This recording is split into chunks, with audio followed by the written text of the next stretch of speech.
If you're in year 10, one of the most daunting questions that you must be asking yourself, especially come the end of the year, is what subjects do you pick for VCE? Today, I want to give you guys a little bit of advice on what to do when you're picking your subjects, because this will make a huge difference to not only how well you guys do in terms of your ATAR score, but also what you tend to do after uni as well, guys.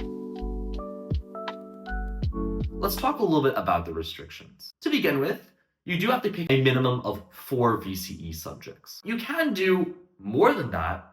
Oftentimes, people tend to do 5 or even 6 subjects, 6 being the maximum number of subjects which will contribute to your ATAR score.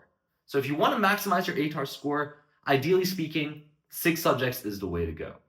Some people even opt for 7 or 8, depending on the school that you go to. And those additional subjects that you do actually won't contribute to your ATAR score, but there are different reasons for why you might want to do that. Speaking to most of you guys, you're probably aiming to go for around 6. So that's the first thing that I'm going to mention there. The second thing that's worth keeping in mind is that it is compulsory. That's right, compulsory to do at least one English subject.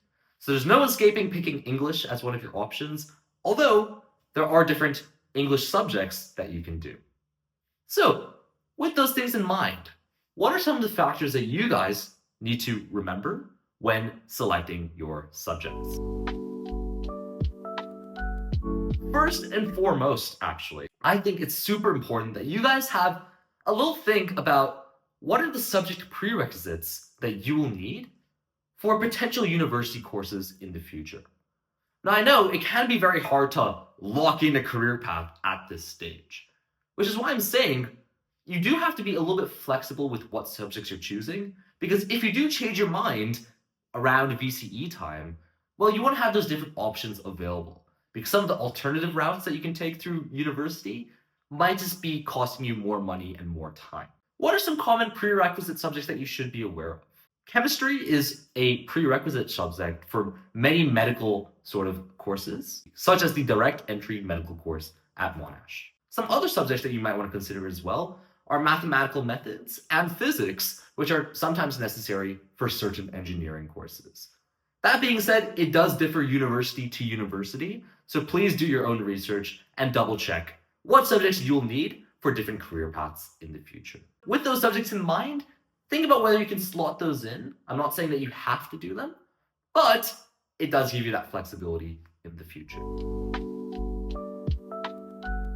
Now, after that, this is where things get a little bit more dicey for people. One unconventional piece of advice that I sort of have, it's not necessarily the smartest idea to select a subject based on your passion. For instance, you might be very interested in computing, but that might not translate to, hey, let's pick computing as a subject in VCE. Reason being because oftentimes the way that VCA assesses certain subjects can be very pedantic and very different in terms of actually learning the subject instead.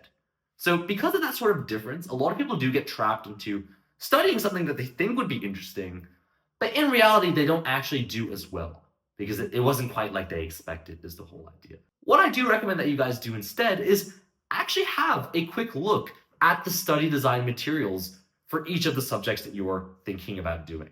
So if you wanted to do VCE computing, of which there's many different types as far as I'm aware, have a look at their study designs. Look specifically, what am I actually going to be learning? And what are some of the ways that I'm going to be assessed in this subject? Is it as simple as just learning a little bit of code, which isn't even a simple task? Or am I going to have to do some annoying things which I did not even expect in the first place? Those are some important things to keep in mind there. Now, the second thing, which I think sometimes people remember, but sometimes people don't, is actually the scaling of your subjects. As you guys are aware, depending upon the competitiveness of different subjects, your study score may scale up or scale down. For instance, if you scored something like a raw 40 in specialist maths, because it is such a highly competitive subject, that score will actually scale up all the way to around a 50 or so, just because of how difficult it is. And that will boost your ATAR. On the contrary side, if you pick something like general maths, which is a very less competitive subject, that will actually scale down. And so you have to keep those decisions in mind because if you pick subjects which scale down quite a bit, that could actually bring your ATAR down. And a very common misconception, once again, that people have is subjects which scale down are easy. Do not fall into the trap of believing that, guys. Just because it's easy does not mean that you will score well in it.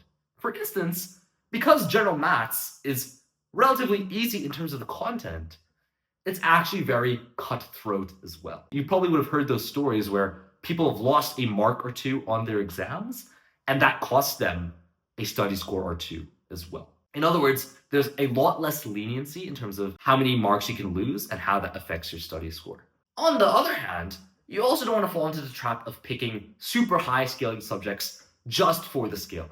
I know something like specialist maths might be very appealing, but if you know that you're not really good at maths, it's probably not the best decision to pick the subject then. Definitely play to your strengths when it comes to your subject selection, but do keep in mind some of these other characteristics in terms of what's actually going to be assessed and, how difficult is it actually going to be.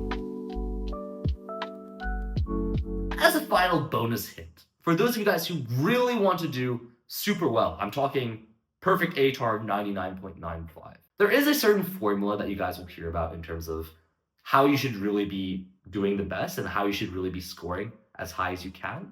And that's actually through the combination of picking, number one, specialist maths, and number two, picking a language. This is something which I personally did in order to unlock the potential to score super highly.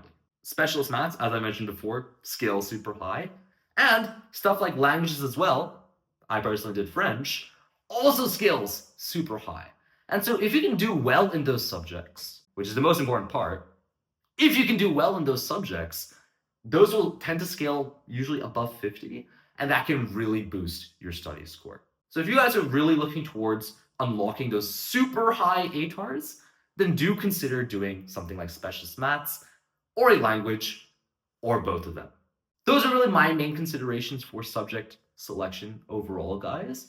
Like I said, even if you don't feel like you haven't made the right decision just yet at the end of year 10, that's usually fine because schools tend to give you a little bit of leeway to change your subjects come the beginning of year 11, as well as at the end of year 11 when you're going into the next year, when you're going into year 12. Don't sweat the decision too much, but definitely keep these factors in mind and do your own research. Do not just listen to what everyone else has to say, guys. If you can do that, then you should be just fine. Hope that helps.